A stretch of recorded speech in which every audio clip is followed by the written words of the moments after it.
Subscribe and don't forget to press the bell icon to get notified whenever we upload a new video. आप देखें, ले एक जगह है ले जी, जो कि ले में इंडिया का बहुत बड़ा एक अड्डा है, उन्होंने फौजी अड्डा है, फजाई और अड्डा है। देखिए सर, देखिए चाइना की भी तो काउंटर स्ट्रेटजी होनी चाहिए ना, और पाकिस्तान चाइना के कैंप में भी, और हम भी बहुत बुरी तरह फंसे हुए हैं। उन्होंने क्वाड का एक कॉन्सेप्ट लेके आए जिसमें ऑस्ट्रेलिया भी शामिल है, जापान है, था, इंडिया को कर दिया और इंडिया को शामिल किया। और इंडिया को अमेरिका ने खुद भी और इसराइल के थ्रू भी बहुत सारी टेक्नोलॉजीज दी, मिलिट्री टेक्नोलॉजी दी, उसको अपना स्ट्रेटेजिक पार्टनर बना लिया। जनरल साहब, वो जो इंडिया का था ना खित्ते का पुलिसमैन बनने का ख्वाब, वो ख्वाब उसको पूरा होता हुआ नजर आया।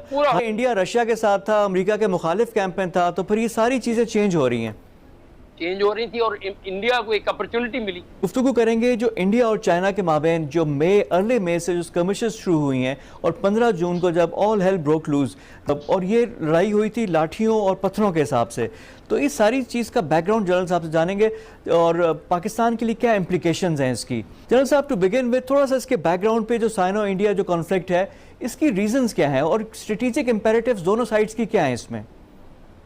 जी थैंक यू जी। इसमें सबसे पहली बात यह कि थोड़ा सा इसका परसे मंजर, जिसको पर्सपेक्टिव बोलते हैं ना, या जो इसका कॉन्टेक्स्ट होता है, उसको समझना जरूरी है। कॉन्टेक्स्ट भी दो किस्म का, एक तो है ग्लोबल कॉन्टेक्स्ट और एक थोड़ा सा रीजनल कॉन्टेक्स्ट की हम बात करेंगे।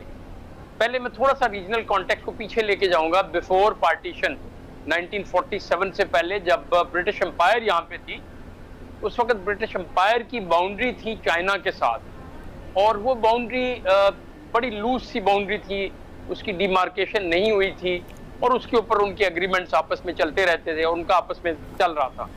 लेकिन पार्टीशन के बाद थोड़ी सी सिचुएशन डिफरेंट हो गई।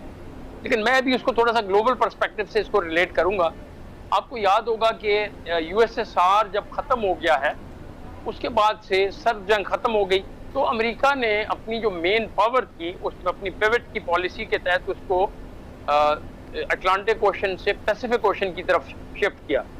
एक और बड़ी चीज उसने ये की कि उसने जो रीजनल लोग थे यहाँ पे, रीजनल पावर्स थी, मसलन उन्होंने क्वाड का एक कॉन्सेप्ट लेके आए जिसमें ऑस्ट्रेलिया भी शामिल है, जापान है, था, इंडिया को कर दिया और इंडिया को शामिल किया। और साथ ही साथ उन्होंने एशिया पैसिफिक, पहले बोला जाता था लफ्ज ज्यादा, एशिया पैसिफिक उन्होंने इंडो पैसिफिक कर दिया। इसका मतलब ये है कि इंडिया को बीच में शामिल किया जाए, उसमें इंडियन ओशन की जो सारी की सारी जनरल साहब, और जो साउथ चाइना सी का है, जहाँ पे चाइना के भी डिजाइन्स थे, तो उसको साउथ चाइना में भी इसको कंट्रोल करने के लिए साउथ चाइना सी में भी वो बिल्कुल एरिया उसके अंदर ही आता है, पैसिफिक और इंडियन ओशन के दरमियान में आगे जाके वो साउथ चाइना सी बिल्कुल पैसिफिक में आता है, ठीक है ना जी, वो इसका हिस्सा है एक्चुअली। तो जब उन्होंने ये पावर शुरू की, इंडिया को उन्होंने अपने साथ मिला लिया, और इंडिया को अमेरिका ने खुद भी और इसराइल के थ्रू भी बहुत सारी टेक्नोलॉजीज दी, मिलिट्री टेक्नोलॉजी दी, उसको अपना स्ट्रेटेजिक पार्टनर बना लिया। जनरल साहब, वो जो इंडिया का था ना खित्ते का पुलिसमैन बनने का ख्वाब, वो ख्वाब उसको पूरा होता हुआ नजर आया। हालांकि पहले इंडिया रशिया के साथ था, अमेरिका के मुखालिफ कैंप में था, तो फिर ये सारी चीजें चेंज हो रही हैं, चेंज हो रही थी, और इंडिया को एक अपॉर्चुनिटी मिली। चाइना के इसी गार्ड में चाइना को एज अ थ्रेट पेश करके, या अमेरिका की जो मजबूरी है चाइना को कंटेन करना। लेकिन सर देखिए, चाइना की भी तो काउंटर स्ट्रेटजी होनी चाहिए ना, और पाकिस्तान चाइना के कैंप में भी, और हम भी बहुत बुरी तरह फंसे हुए हैं। और इंडिया ने अमेरिका के probably eight behest of American, या अपने तौर पे उन्होंने समझा कि एक अपॉर्चुनिटी है, एक तो हम थोड़ा सा चाइना के साथ थोड़ा कुछ करते हैं। आपको याद है 2-3 एरियाज हैं जो कि वहाँ पे बोन ऑफ कंटेंशन रहे हैं। एक तो एरिया है अरुणाचल प्रदेश का, जो बिल्कुल ईस्ट में है, जिसको कि चाइना कहता है कि वो पूरा का पूरा सूबा हमारा है, वो स्टेट इंडिया के पास है, लेकिन चाइना कहता है कि वो हमारी है। एक तो वो है कंटेंशन, और वहां पे भी 62 में लड़ाई हुई थी। फिर आप थोड़ा सा आगे आए, भूटान और सिक्किम का एरिया जो है, जहाँ पे डोकलाम 2017 में जो डोकलाम का हुआ था, और ये सारा इलाके में लड़ाई पहले 62 में यहाँ पे भी हुई। फिर तीसरा जो एरिया है जहाँ पे लड़ाई हुई है अभी रिसेंट भी, जिसमें एस्केलेशन, वो लद्दाख का एरिया है। लद्दाख का एरिया वो है जिसमें कि अक्साई चेन का एरिया, जो कि ऊपर चाइना के पास है, उससे आप नीचे आते हैं, और यहाँ पे पाकिस्तान की भी इन्वॉल्वमेंट एक तरह से हो जाती है कि हम भी पाकिस्तान की भी, जी हम भी बिल्कुल साथ हैं। आप देखें, ले एक जगह है ले जी। जो कि लेह में इंडिया का बहुत बड़ा एक अड्डा है, उनका फौजी अड्डा है, फजाई और अड्डा जनरल है। साहब जब हमने कारगिल किया था तो लेह कारगिल रोड वो अंडर थ्रेट आ गई थी।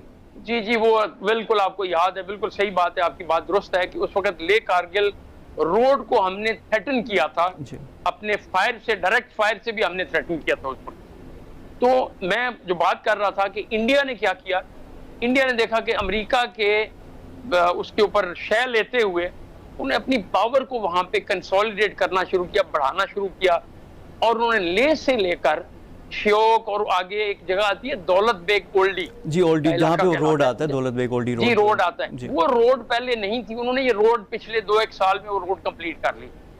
अच्छा, उस दौलत बेग ओल्डी को एक छोटी सी जगह थी, बटालियन माइनस टाइप, वहां पे एक फोर्स होती थी, उसको उन्होंने ब्रिगेड प्लस ब्रिगेड पे ले गया, अभी 2 ब्रिगेड तक की फोर्स वहां पे हो सकती है।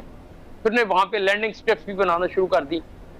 चाइना ने जब ये देखा कि यार ये इंडिया तो कोई और गेम खेल रहा है, अमेरिका के कहने के ऊपर या बगैर कहने के ऊपर, वो एक और गेम। और जनरल साहब यहाँ से जो सीपैक वाला हमारा रूट है वो भी जिस तरह ले कारगिल रोड का, उसका भी काउंटर था ना एक, ये तो हमारे लिए तो स्ट्रेटेजिकली बड़ा इंपॉर्टेंट है इसको रोकना। जी, मैं उसी तरफ ही आ रहा हूँ कि जब चाइना ने देखा कि इंडिया जो है दौलत बेग ओल्डी को स्ट्रेंथन कर रहा है, दौलत बेग ओल्डी से थोड़ा सा आगे कराकरम पास आ जाता है, और कराकरम के पास से इनकी जो मेन रोड जो कनेक्ट करती है तिब्बत को और जिनजियांग प्रोविंस को, वो वहीं से गुजर, सिनकियांग या जिनजियांग या जो भी उसका नाम आजकल बोलते हैं, सिनकियांग पुराना नाम है उसका, तो उसके पास से गुजरती है। और चाइना ने ये फील किया कि प्रोबेबली इंडिया अपने हलीफों के साथ मिलके सी पैक को थ्रेटन कर रहा है, वहां से भी थ्रेटन कर रहा है, और अल्टीमेटली उनका ऑब्जेक्टिव ये भी हो सकता है कि इस सारे की एरिया को पीछे उसका बेस को कंसोलिडेट करके पाकिस्तान के गिलगित बल्तिस्तान के एरिया को भी थ्रेटन किया जाए। तो ये उनका बड़ा एक ऑब्जेक्टिव था इंडिया का, और आगे आ गए वो, वहां पे गलवान वैली तक आ गए। और अच्छा जनरल साहब, ये जो स्क्रिमिश इसमें इस्तेमाल नहीं हुआ, सिर्फ पत्थरों का, लाठियों का इस्तेमाल हुआ कुछ, तो ये क्यों? दोनों साइड से है, जंग नहीं चाहती, जंग का खतरा, इसी से मेरा सवाल है कितना ज्यादा है इस इलाके में, इंडिया चाइना का, पाकिस्तान इंडिया का, ये सारा जरा कॉन्टेक्स्ट जरा समझाएं, हमें एक्सप्लेन करें। जी, मैं सिर्फ एक मुआहिदा हुआ था इंडिया और चाइना का, मेरे ख्याल में 93 में हुआ था वो मुआहिदा, जिसमें उन्होंने कहा था कि हम एक दूसरे के खिलाफ फायर आर्म्स नहीं यूज करेंगे, कुछ उसकी उन्होंने SOPs बना ली, तो वो उसके जेन में था। मैं आके आराम से ऑक्यूपाई कर ली सारी वो जो जगह थी, बड़ी हाइट से ऑक्यूपाई कर ली गलवान वैली के अंदर। उन्होंने भी फायर कोई नहीं किया, इंडियंस ने भी ये समझा कि अभी हमने फायर नहीं करना। अब बड़ी स्ट्रेंज सी बात है कि इंडियन एक अच्छी खासी फोर्स लेके, जिसमें उनके एक कर्नल साहब की डेथ हुई, ये 16 बिहार रेजिमेंट थी उनकी, वो गई, उसके साथ 1-2 और बटालियन के लोग थे, इन्होंने बगैर आर्म्स और एमुनिशन के ये लोग गए हैं।